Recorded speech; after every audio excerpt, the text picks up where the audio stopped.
It was a busy afternoon at Mercy General Hospital in New York City. Dr. James Carter, a skilled but often impatient physician, was finishing his rounds when he noticed an older man sitting alone in the emergency waiting area. His clothes were tattered, his hair unkempt, and his face weary. Dr. Carter barely glanced at him. Probably just another homeless man looking for shelter, he thought, dismissing the patient without a second look. When a nurse approached him with the man's file, Carter shook his head.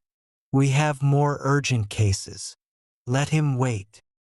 Minutes later, the doors burst open, and a well-dressed man in a tailored suit rushed in, looking around anxiously. The moment he spotted the older man, his face filled with panic. "Dad, what happened?" Dr. Carter's stomach dropped. "Dad?" Then, as the younger man turned toward him, his face became unmistakable. A figure Dr. Carter had seen many times before on TV, in medical journals, and at prestigious conferences. And in that instant, the doctor knew he had made a terrible mistake. Dr. James Carter stood frozen as he watched the well-dressed man kneel beside the older patient, gripping his frail hands. The panic in his voice was unmistakable. "Dad, can you hear me? What happened?" The older man, struggling to speak, mumbled something incoherent.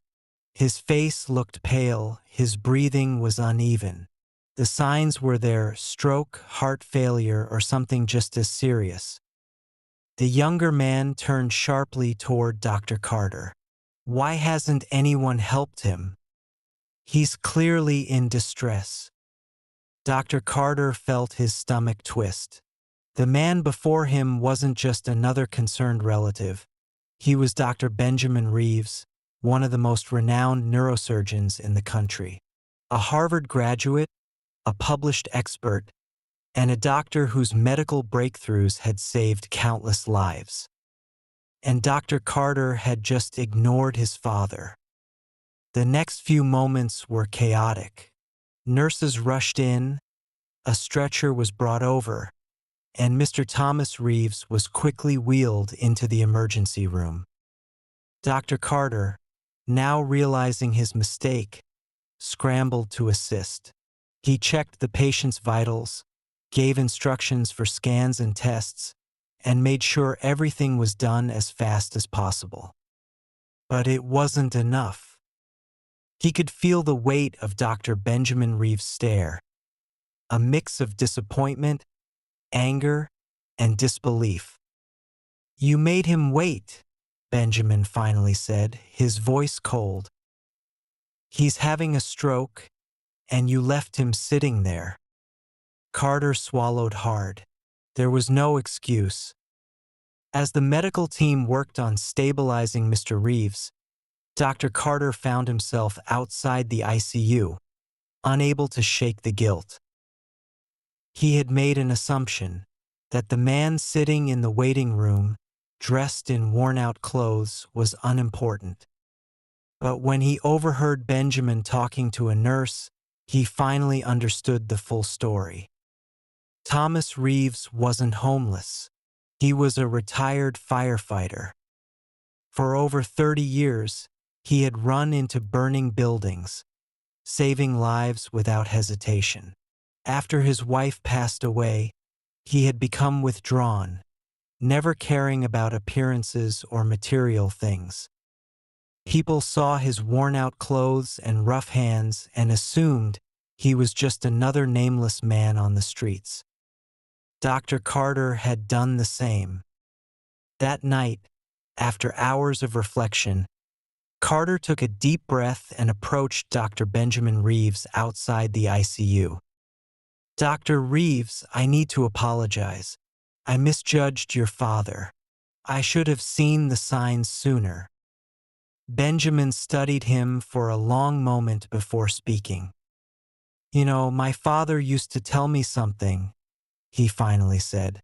Heroes don't always wear uniforms, and dignity isn't about appearance. Carter lowered his head. He had forgotten that lesson. Benjamin sighed, his anger fading just a little. You made a mistake. The question is, what are you going to do about it? Over the next few weeks, Dr. Carter couldn't shake the incident from his mind. How many other patients had he overlooked? How many others had suffered because of assumptions? Determined to make a change, he pushed for a new hospital policy, one that required doctors and nurses to receive training on unconscious bias. He also partnered with local shelters and social workers, ensuring that every patient, regardless of their background, received the care they deserved.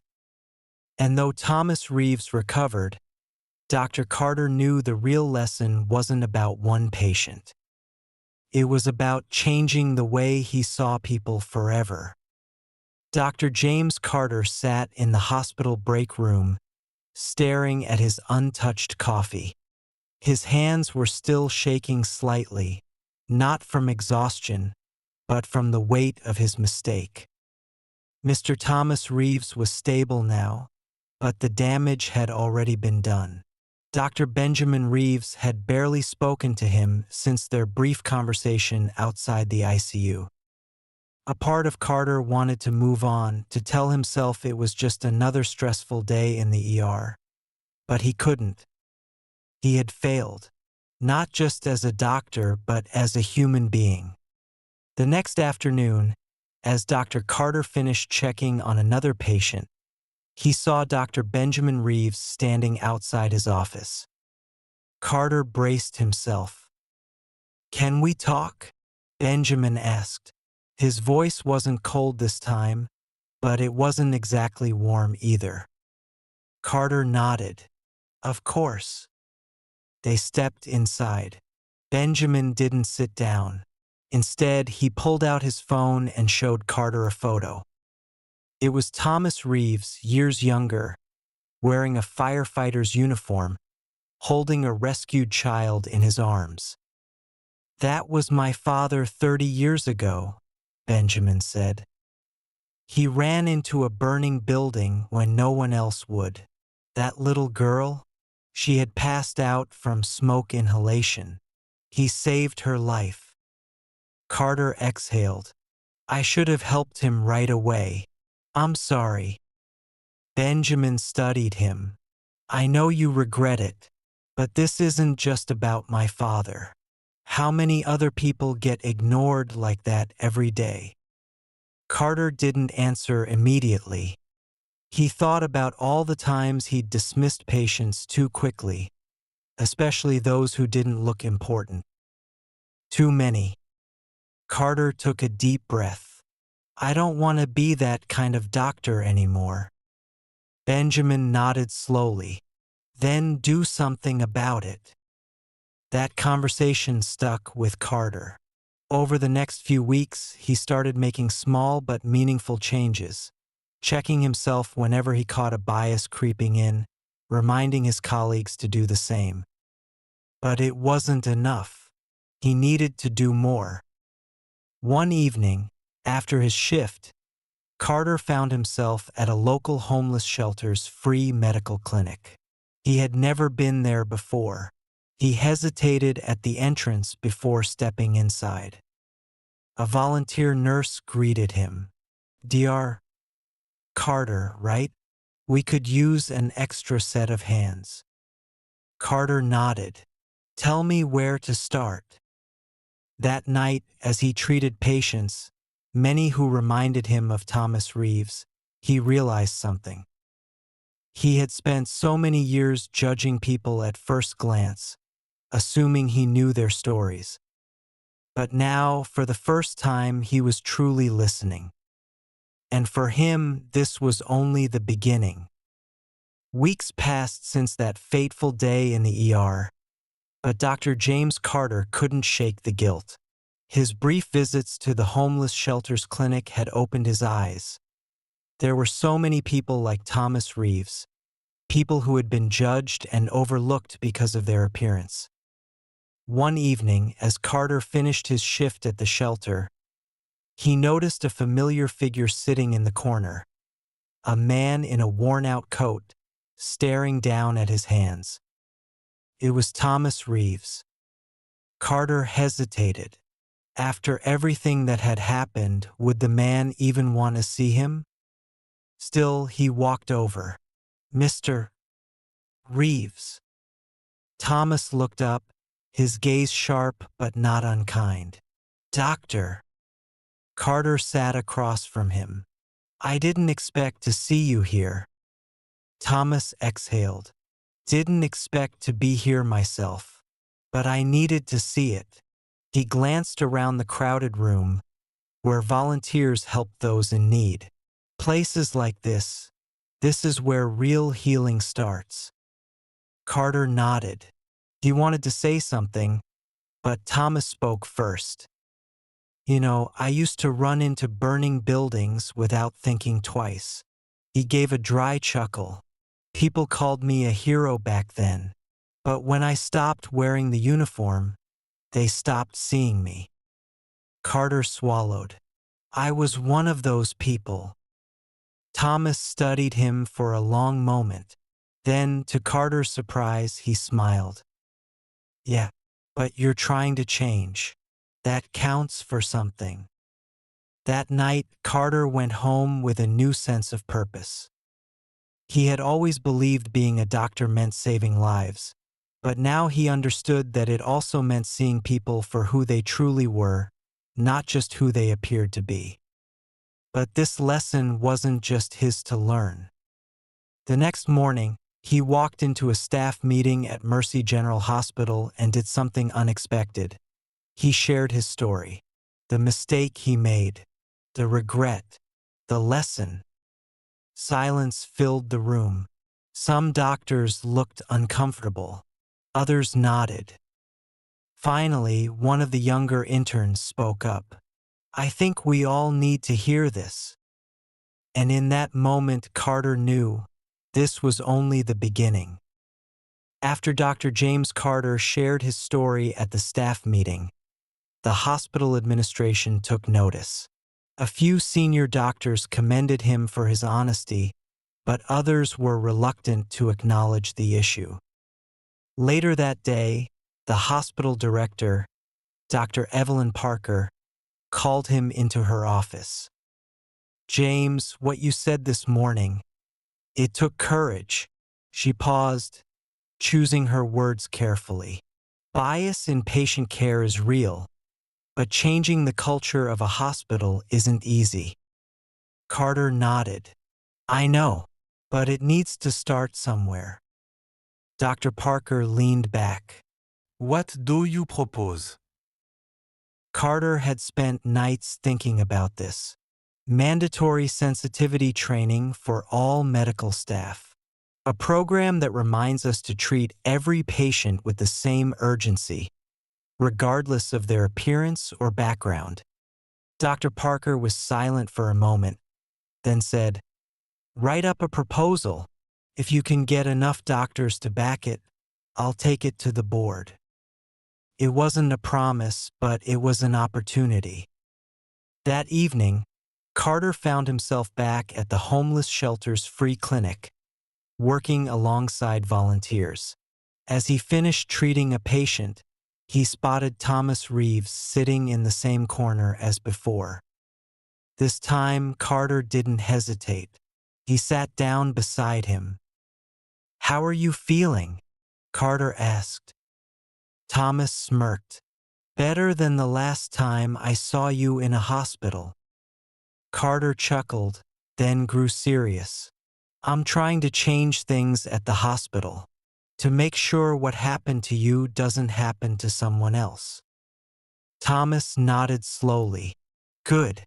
But change takes time, doctor. And it takes action." Carter leaned forward. "Then tell me, what more can I do?" Thomas looked at him, as if measuring the sincerity in his voice. Then he said something Carter didn't expect. Come with me tomorrow. There's someone you need to meet. Carter didn't know what to expect when he met Thomas the next day. But as they walked through an old firehouse in the city, Thomas began sharing stories of the men and women he had served with, of the lives saved, and of those who had been forgotten. And then Thomas led him to a small, makeshift community shelter inside the building. Carter's eyes widened as he saw former firefighters, veterans, and first responders, people who had once been heroes, now struggling to get by. They gave everything to help others, Thomas said, and now most of them can't even get basic medical care. Carter felt a familiar pang of guilt. He had spent his career in a prestigious hospital, yet here were people who had risked their lives for others, now ignored by the very system they once served.